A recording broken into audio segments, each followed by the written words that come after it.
Hello friends, இது உங்கள் தாரிகாஸ் kitchen. இன்றைக்கி என்ன ரெசிபி பண்ண போகிறோன்னா, ரொம்ப சூப்பரான உளுந்தங்களி எப்படி செய்யலான்னு தான் பார்க்க போகிறோம்.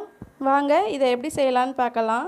அதுக்கு முன்னாடி இது வரைக்கும் நீங்கள் தாரிகாஸ் கிச்சன் சேனல் சப்ஸ்கிரைப் பண்ணலைன்னா இப்போ பண்ணிவிடுங்க. நம்ம செய்ய போகிற களிக்கு ஃபஸ்ட்டு ஒரு ஸ்டெப் இருக்குது.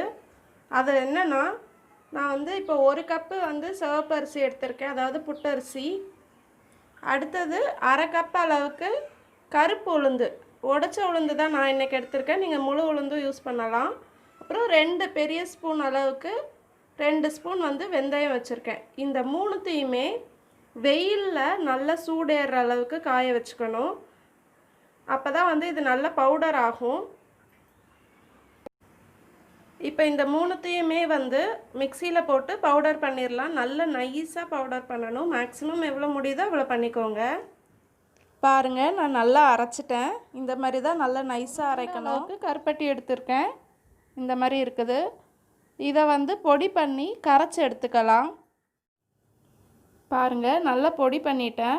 இப்போ இதில் 2 கப் அளவுக்கு தண்ணி ஊற்றி நல்லா கரைச்சிக்கலாம். பாகு காய்ச்ச வேண்டாம், வெல்லம் கரைஞ்சால் மட்டும் போதும். இது நல்லா கரைஞ்சிடுச்சு. இப்போ இதை இருத்துக்கலாம். கருப்பட்டி தண்ணியிலே நம்ம பொடி பண்ணி வச்சுருந்ததை போட்டுடலாம்.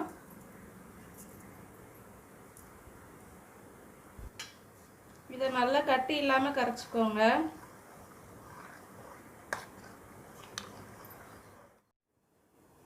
பாருங்கள், நான் நல்லா கரைச்சிட்டேன், கட்டி எதுவுமே இல்லை. இந்த டைமில் இனிப்பு பார்த்துக்கோங்க. இனிப்பு தேவைப்பட்டால் நீங்கள் இன்னும் கொஞ்சம் கூட வெல்லம் கரைச்சி இது கூட ஆட் பண்ணிக்கலாம். அப்புறம் இது முடிஞ்சிடுச்சு. இப்போ இதை அடுப்பில் வச்சு நம்ம கிண்டிகிட்டே இருக்கலாம். இது இப்படி கொஞ்சம் கைவிடாமல் கிண்டிகிட்டே இருங்க, இல்லாட்டி அடியில் பிடிச்சிக்கும். அப்புறம் கரிஞ்ச மாதிரி ஸ்மெல் வர ஆரம்பிச்சிரும். ரொம்ப ரொம்ப ஹெல்த்துக்கு ரொம்ப நல்லது இது. ஏன்னா உளுந்து, வெந்தயம், சிகப்பரிசி எல்லாமே ரொம்ப நல்லது.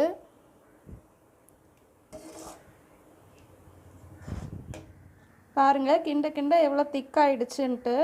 இந்த மாதிரி திக்கானதுக்கப்புறம் ஒரு 1/4 டம்ளர் அளவுக்கு தேங்காய் பால் ஊற்றுறேன். கொஞ்சம் திக்காகவே இருக்கணும் தேங்காய் பால். மிக்ஸ் பண்ணிக்கலாம்.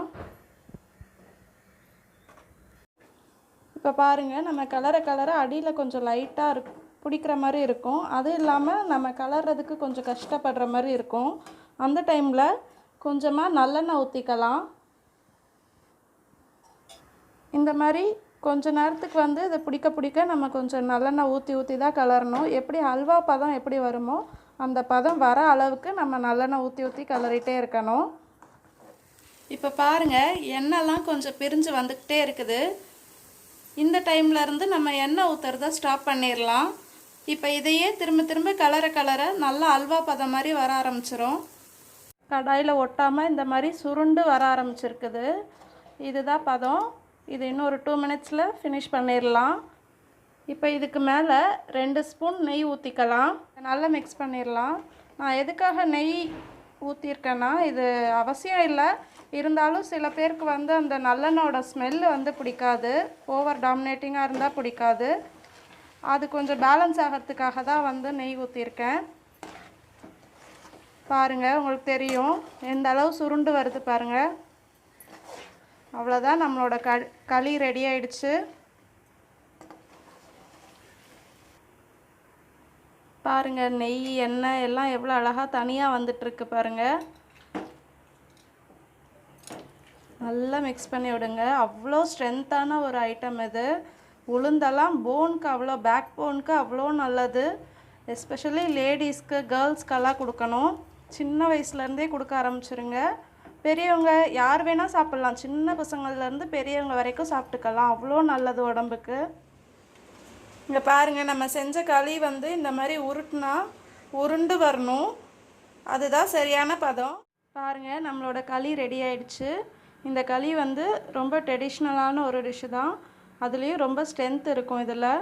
நீங்கள் யார் வேணால் சாப்பிட்லாம். சின்ன பசங்கள்லேருந்து பெரியவங்க வரைக்கும் யார் வேணால் சாப்பிட்லாம். இந்த உளுந்தங்களி ஏஜ் அட்டன் பண்ண கேர்ள்ஸ் கொடுக்கலாம். பேக் பெயின் இருக்கவங்க சாப்பிட்லாம். நார்மல் ரெகுலர் பீரியட்ஸ் டைமில் சாப்பிட்லாம். டெலிவரி முடிஞ்ச லேடிஸ் சாப்பிட்லாம். இதில் ஒரே ஒரு விஷயம் இருக்குது. என்னென்னா, இதை சாப்பிட்ட உடனே தண்ணி குடிக்காதீங்க. தண்ணி குடிச்சிங்கன்னா டிசென்ட்ரி ஆகும். அதனால் ஒரு 1/2 hour கழித்து தண்ணி குடிங்க. Thank you friends. நீங்களும் உங்கள் வீட்டில் இதே மாதிரி ட்ரை பண்ணி பாருங்கள். எப்படி வந்ததுன்னு கமெண்ட் செக்ஷனில் சொல்லுங்கள். நெக்ஸ்ட் வீடியோவில் பார்க்கலாம். லைக் பண்ணுங்கள், ஷேர் பண்ணுங்கள், கமெண்ட் பண்ணுங்கள், சப்ஸ்கிரைப் பண்ணுங்கள். பக்கத்தில் உள்ள பெல் ஐக்கானை ப்ரெஸ் பண்ணுங்கள்.